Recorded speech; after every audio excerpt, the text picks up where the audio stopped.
Hey folks, unless you've been living under a rock, you're probably fairly certain what I'm going to talk about today.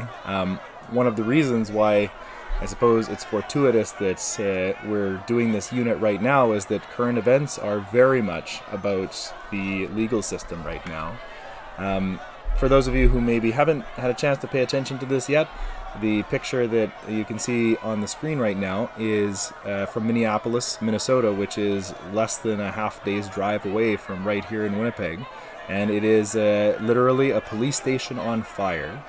Now, you've probably seen through social media or through conversations with your parents or friends or otherwise a lot of different opinions about what's going on here. And I think given how complex it is, it's important to remember that there is no simple answer to what is going on here and why, and whether it's a good thing or a bad thing. The reality is that it is a thing that is happening, and it is a thing that has always happened in human societies. But the reasons for this one in particular are very complex, and it's something that we care a lot about because, well, Minnesota is a neighbor to us. But more importantly, it's a sign that things that are happening in the world result in people getting hurt. And I feel like I'm glossing over the reality of how difficult this is. So let's maybe get into it with a little bit more detail here. In any case, I hope you guys are doing well. This is actually kind of our introduction to our final assignment for this course here, our final set of assignments for this course, which is kind of exciting. Summer is right around the corner. If we were in class, we would just be wrapping things up. But it's kind of hard for me to talk about anything in a positive way with this like flaming police station on the screen here. Let me just turn the crowd down here a little bit so I'm not interrupting myself with my own sound effects. So Cole's notes, you can look this up and find out some more information yourself to make sure you have a complete or more complete understanding. The reality is this, though. There is no simple explanation for why this is happening. But the simplest explanation I can give you is that they say that the United States, its original sin at its time of founding was that it still had slavery. In fact, the fact that the northern states and the southern states couldn't agree on whether or not slavery should be allowed in the United States or whether it should be discontinued, considering in their very own founding documents they have this whole all men, all people now are created equal, kind of seemed to make slavery a moot point. Like it just shouldn't exist if that's the standard they're going to set themselves up for. And they ended up coming up with this compromise where the South agreed that, or the South got the North to agree to allow them to keep having slaves, but that they would revisit the issue in the future, and that slaves would only count as 3/5 of a person for the purposes of voting and for representation. It was called the 3/5 Compromise, and it is a major embarrassment on American history. And as a result of that, and the fact that they couldn't come up with an agreement on how to deal with this in a humane and positive way, it resulted literally in the Civil War, which was the most disastrous, most high casualty war in all of American history. But even with the Emancipation Proclamation, with Abraham Lincoln standing at the field of Gettysburg, where this enormous battle had just taken place, and saying that a government of the people, by the people, and for the people shall not perish from this earth. And that was meant to include the now freed African American slaves. Even then, that didn't end it, because you travel all the way until the 1960s when Martin Luther King is having to get up at the Washington Mall and give his I Have a Dream speech, because the promise of America still hadn't been reached. But even then, we fast forward another couple decades to Barack Obama, the first black president. But even then, we're still not there. And as a result, you have this group of people, this entire demographic, millions of African American people who don't feel that they have had their share of the pie when it comes to American wealth. But worse than that, they have suffered more injustice than any other group in American history. And so you can kind of imagine that if you were always being targeted and always being picked on, you were probably going to be pretty upset about it as well, and you're going to act out. Now, this doesn't excuse, say, rioting, but it's worth bringing up why this sort of scene even occurs. Now, again, we're a grade 9 social studies class, so the answers I can give you are kind of going to be pretty broad strokes, but so many of you have made me proud over the last week in sending me emails asking about this situation. And I think it actually does you a lot of credit, because it's so important to understand why this is happening, and also to keep an open mind to try and understand the root of the problem. Because yeah, you could send in troops and just force all these people to go home, but what would that look like? And would it solve the problem? It's kind of like if you got, if you have a heart condition and your body is dying because your heart can no longer pump blood and get oxygen to your limbs and to your other organs, putting a Band-Aid or I don't know, putting one of those EKG machines on, it might help you understand the problem a little bit better, but it's not going to solve it. You need to figure out why your heart has a problem. Maybe it turns out you have a high cholesterol and you need to eat better. My point is that if you really want to solve any problem, it's kind of like a health issue. You got to find out what's at the root of the problem in order to solve it. And so when we look at this particular situation with Mr. Floyd being killed on live television or captured on camera, it obviously creates a lot of tension.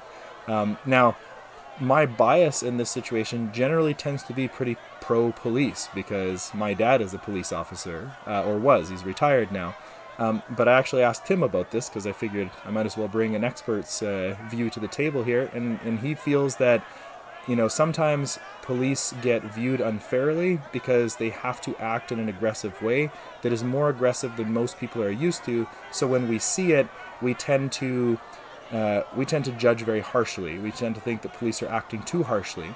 However, he says that because police have to sometimes do that, they have to be very careful and thoughtful about when they act harshly. Not because it's going to get caught on camera, but because it is a matter of morality. They have this power to enforce the law, and so they have to do it in a just way, or people will lose faith in them. And so his view of this whole situation is that these officers, they acted either in a way that was contrary to their vow to protect and serve, as in the case of the guy who had his knee on Mr. Floyd's neck, or they failed in their duty to protect and serve because they stood by while this was occurring, that proper procedures were not followed, and as a result, the negative actions of those officers make all 3.2 million police in North America look bad. And that always bothers him, and he says it really bothers other police officers as well, when so many of them are trying to do good things and trying to help build a safe and an equitable society, when they are made to look terrible as a result of the actions of a few. Again, though, I am no expert on this. You're going to have to do more research yourself. But the big takeaway, guys, as a democratic citizen, is to keep your mind open and try to understand. Don't judge. Don't get mad. Try to understand why things are occurring so that you can actually make a difference. Because being mad doesn't solve anything. You actually have to go somewhere with it. But I wanted to actually talk about this a little bit more here in a few different ways, because it ties in with our whole justice unit. This situation, burning a police office, is obviously illegal. It's not something that you should generally do under any normal circumstance. But it's not an American phenomenon. If we scroll down here a little bit, this is not the United States. I'll give you like 3 seconds to guess where it is. I doubt you will be able to, because most of you have never been here, but some of you might have. This is Kiev in the Ukraine, and this is about 6 years ago now, I think. And these people took over the center of the capital in Kiev, and they had a riot, and they burned a lot of stuff, and they actually had to create almost like flaming tire walls to protect themselves from the military that was trying to disperse them. And then here, this is in Hong Kong, only a few weeks ago, or a few months ago now, where people are rioting against more authoritarian moves by the Chinese government to force the government of Hong Kong to behave in a way that suits them more and strips away the democratic rights of the people who live in Hong Kong. Why am I showing you these 3 pictures? Because this is a picture of a riot in Asia, this is a picture of a riot in Europe, and this is a picture of a riot right here in North America. So this is not a North American phenomenon, it's not a Chinese phenomenon or a European phenomenon, this is human. And the reason it happens is because people get to a point where they feel like they can't make enough of a difference through the normal political channels, and so they feel like the only option left to them is to go through an extreme form of communication, which really what rioting is.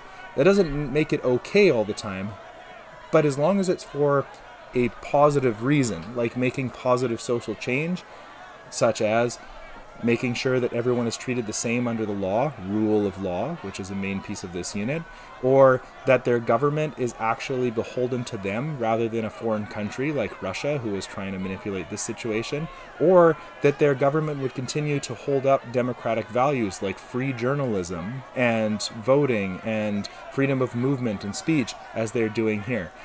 Guys, the point is that sometimes rioting and certainly protests are necessary for a country to be healthy. And in fact, I would say that a country that can have protests is actually showing you that it is a healthy democracy. Rioting is a bit of a sign that maybe things aren't as healthy as they might always appear. If people are this mad and they're willing to put themselves at this much risk, maybe that means that something deeper is at play and more needs to be done to solve the problem. Well, what can that look like? It can look like this, guys. Remember that documentary we watched back in, I think it was right before winter break there? This is Tiananmen Square. And this was the end part of a major protest that happened in China because people wanted more open government. They wanted more access to their government. And essentially, I want to say freedom because it seems like a throwaway term, but what they wanted was for their government to have more transparency and have to explain itself. The government had to work for them instead of the other way around. And this individual, stood up to these tanks. But beyond that, right here in North America, we have this protest, which was at the Washington Mall. I'm sure you can guess the time frame. And I really like this picture here because it really ties in with what's going on right now. It says here, no U.S. dough to help Jim Crow grow. Jim Crow laws were the ones that were set up after the Civil War that continued to oppress black people in the United States. And if this takes place 100 years later and they're still talking about that, it shows you why a riot today is maybe a sign that even now, even though the Jim Crow laws are officially gone, there are still some real inequalities in the United States that result in a lot of anger that boil over sometimes into these riot situations. So if you want to stop the rioting, the best way to do it is to try and deal with those inequalities and to try and make everybody feel like they live in a rule of law society where the police and where the economy and where every aspect of the world treats them all the same. And that's part of the big dream, right? And whether you're American, Canadian, or any human being who believes in equality and a brighter future, you have to look up to Martin Luther King because his ideal was that we could get to that more fair world through a peaceful means. That yes, you would sometimes have to disrupt people, you would have to protest, you would have to block traffic or railways, like in Canada's case here recently, but you could do it peacefully and you could do it in a way that would disrupt things and inconvenience people, but it would force them to really think about the world that they live in. Especially if you can avoid hurting anybody. If you're not hurting anybody, you have the moral high ground, and hopefully people will at least consider your argument. And then you can have people come to the table and they can talk about this complex issue and try to find a way to make it fair. So I really wanted to talk about this at the start of today's class because you guys are asking about it, and I'm proud of you for asking about it because that really shows that you're doing exactly what a democratic citizen should do. Also, this sort of is an example of something you could do for your inquiry project, which I'll be talking about in another video a little while later here. But essentially, you're going to take all the stuff that you've researched, and you're going to create a short video, vlog, or documentary, kind of like what I've just done here, but obviously with a little more official research that will explain an issue that you think is important. But we'll come back to that because today we're actually talking about your final set of social studies assignments and your final set of assignments for the course here. So I know you guys are very excited about that. Last week you guys did this civil versus criminal justice. Let me just change out my sound effects here because I don't think we want the crowd yelling at us the entire time through this assignment explanation here. So you guys are going to be going to 4.3, which is very simple. It's just the 5 parts of the Manitoba Justice System. When you think of the justice system, you tend to think of like 2 of them, right? Police and courts. I think I accidentally flipped you guys off there. I apologize. That was not on purpose. So the five parts of the Manitoba Justice System are actually much broader than just the police and the courts. Although those are two of them. Another one that you don't often think of are citizens. And you see here that their job is to elect the government and possess rights that are protected by law, and they're responsible for obeying the law. So in the case of those riots, they are not obeying the law, but maybe it's because they don't feel that some of the rights they have, like the right to due process and the right to not be persecuted, are violated. Like when Mr. Floyd was being arrested in such a hostile and brutal manner. Moving on, governments, they make the rules and they decide what punishments happen to people who break the rules. The police, they enforce the rules, right? And that's an important distinction. The police don't make the rules, they have to enforce them. The courts, they interpret them. And finally, the prisons are where we carry out the punishments. So just kind of giving you an example here of how the system is supposed to work. One of the reasons that Mr. Floyd was being detained was because he was accused of using a counterfeit bill to pay for something at a store. What should have happened here is we know the government has decided that that using counterfeit money is illegal because people need to have confidence that their currency is real, but also that store owner needs to get paid, right, for his hard work. So that law was made by the government. So if Mr. Floyd broke that law by paying with a counterfeit bill, the police are supposed to come and enforce that law by arresting him and taking him away. There, the courts would decide if he actually did use a counterfeit bill. They'd have to look at the evidence, and they would have to prove beyond a reasonable doubt that he did in fact use a counterfeit bill. And if he didn't, he would be set free and nothing would go on his record because you don't get blamed for a crime you didn't actually commit. If he did use a counterfeit bill, they would have to decide if what the punishment would be. Now, one of the things you see in the prison column here is that governments try to rehabilitate criminals, not just throw them in prison, because we need people to be able to work and get back out into society and continue their lives. Not just because we're good people, but it's actually a lot cheaper for the government to rehabilitate somebody than to throw them in prison. Because if you throw them in prison, you got to feed them, you got to clothe them, you got to retrain them, and you got to handle all the other legal stuff that goes with it. And so that entire time they're in prison, not only are they not paying taxes, but they're costing society money. So if you can rehabilitate them, they can continue working and they can get their lives in order, be better people, and continue to pay taxes. So even if you're a cold-hearted robot, rehabilitation is just economically smart. So if he was, caught using a counterfeit bill, he should be rehabilitated. Most likely that's what a judge would decide. He would maybe do some work for the community, help out that store owner, and then take a course that would help him to make better decisions about that. And that would be the end of it, because using counterfeit money is certainly not something that should get you thrown in jail for. I think we can all agree on that. So let's look at on the police side here. The officer who arrested Mr. Floyd, he used unnecessary force and a tactic in arresting somebody that was completely unnecessary. There are times where an officer may have to kneel on somebody's shoulders or even on the back of their head to hold them in place while handcuffing them. This is what my dad told me. But you would never continue to use that sort of hold after they've been handcuffed, and certainly not if they are not struggling or pose no threat to anybody around, either to the officer or anybody else in the area. So as a result, the police officer didn't follow the rules that the government created. And so the police officer in this case is actually not a police officer at that point. He is a suspect in a different crime, right? One that would have to be determined by a court, an impartial court that would look at what they saw in the video and decide if he was following the proper operating procedures for a police officer. And if not, based on the evidence, there should be some sort of sentence that he is forced to undergo. Certainly, if they found out, for instance, that the officer did that to hurt him or to kill him, if his intent was to cause harm, that would be a very, very serious offense. And if he did it, as a attempt to make a point to Mr. Floyd and it was an accidental death, then that's his intent was maybe not to kill him, but it still was to hurt him, and that's still pretty severe. The key here is that one of the main things that you need to understand when you think about law in our society is that when a judge is deciding a punishment for somebody, they are really and when a jury is deciding if they are guilty of a crime or not, they really have to figure out what the person's intent was. If you mean to hurt someone, that's really, really bad. If you accidentally hurt somebody, it's still bad, but it's a very different sort of situation there. So you can see how it's pretty complex and why it's so important to have evidence. And in either case, the citizen's job is actually pretty important, and many of you are doing it.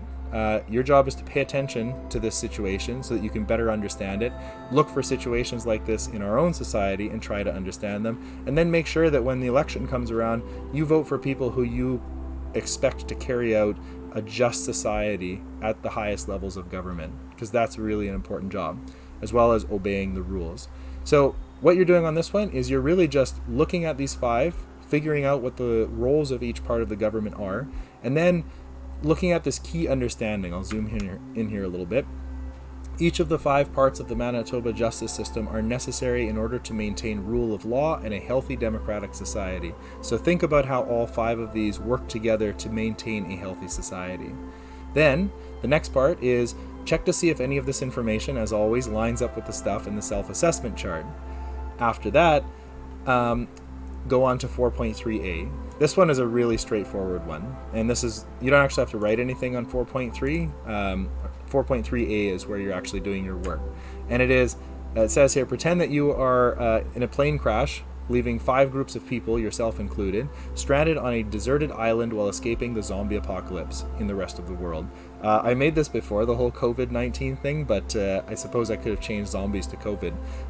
But either way, I hope this doesn't turn into apocalypse. I don't think it will. Things are getting better, actually, it seems, for now. Each of the groups represent one of the 5 parts of the justice system: the citizens, the government, the police, the courts, and prisons. Because you realize you can never leave, you have to organize a new society. So your task, there's 2 parts here. 1, put the 5 parts of the justice system in order of which one you think is the most important down to the least important. Hint, they're all important, so that's something to kind of remember as you're doing this. 2 is provide a short explanation that justifies your placement of each of the groups that you chose in the particular order that you chose. Basically, I want to know, why did you decide to put one group at the top and one group at the bottom? And really, there's no right or wrong answer for this. Just explain it based on the information on the chart on 4.3. Finally, and this, you could probably do this on a separate day, 4.4 is actually just some good old-fashioned chapter questions here. I know you guys love those.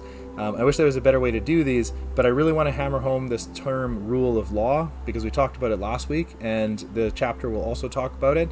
Rule of law is perhaps the most important of the democratic pillars. Everybody's got to follow the same rules. Otherwise, nobody will believe in those rules, and nobody's going to follow them at all.